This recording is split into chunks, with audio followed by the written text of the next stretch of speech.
players. So those are the fun times of just learning through your mistakes. And then Tony DeChico allowed me to make those mistakes and continue to have that confidence in me that I could get there. And then it was the transitioning into, a different role of being a consistent starter to then the captain and, kind of trying to help everybody else around me. But, Foudy and Carla Overbeck and Joy Foster was a huge help. And also seeing that they were able to do as a mom and that next transition of being able to have that balance of having your career and still being able to have a family. So I think there's a good balance and a mix that allowed me to play as long as I did. Christie, two parts to this. One, you've been through a lot of these cycles, and by the time you get to the middle of the cycle, how much does it feel like the team that came before? And more specific to this cycle, playing these great teams all in a row, how much do you think that says about the level of competition for worldwide soccer at this point? Oh, it's huge to have a tournament like this and have the best teams coming here to the States and playing in these games. That transition every 4 years is changing. As you can see, even these teams are starting young and rebuilding and developing. But the game is at a high level. I think with the fitness part of it, because you think with the fitter the players are, the more focused they are, the quicker decisions they call. And now with the new formations, and you're seeing them, they're trying new things, and whether it works, whether they change it, but there's more soccer sense behind it than just the athletes that we used to be.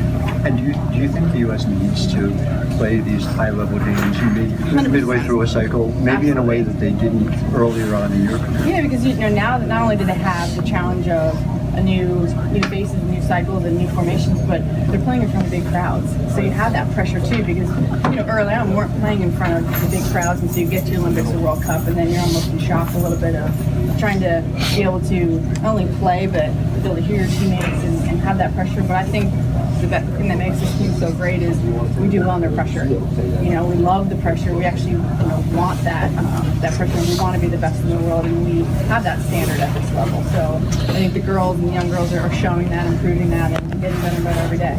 Are you surprised? I mean, you went from, again, Michelle Akers era to Mallory Pure, as Tony said. Is there an era that you remember more fondly than others? You had more fun? No, because my role was consistently changing. When I stepped on, I was this young, bright-eyed girl that had no idea what she was doing, forward converted to defender and kind of got established there, and then the change in the role of becoming starter, not coming off the bench, and then going through some injuries and trying to work my way back on the team. There were some rosters that I was going into but wasn't making the final cut, and trying to just get back to who I used to be, and then I had the role of being a captain and trying to balance that of how do I focus on myself and the team, and doing sometimes too much for the girls and not worrying about myself, and my game was affected. So it's kind of just finding those balances. But I think obviously growing up playing multiple sports, being a mom, I think all of that helped become a better player, because I became more confident and became that leader that was able to talk and had that open door policy with the girls and on the road, because there's a lot of downtime.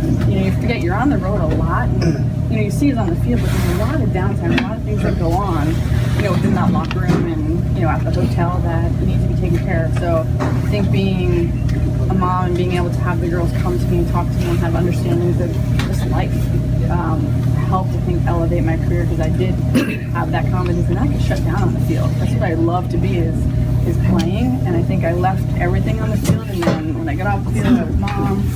So I think I had that great balance that allowed for more success. So you will be with Sky Blue this summer? I will be with Sky Blue, yes. And you missed the 28-degree games?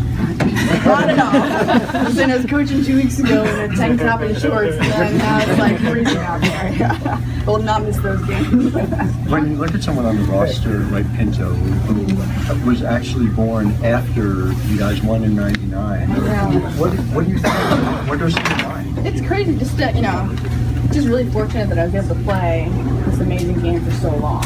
Not knowing, going through college on a basketball scholarship, soccer just kind of came out of nowhere, and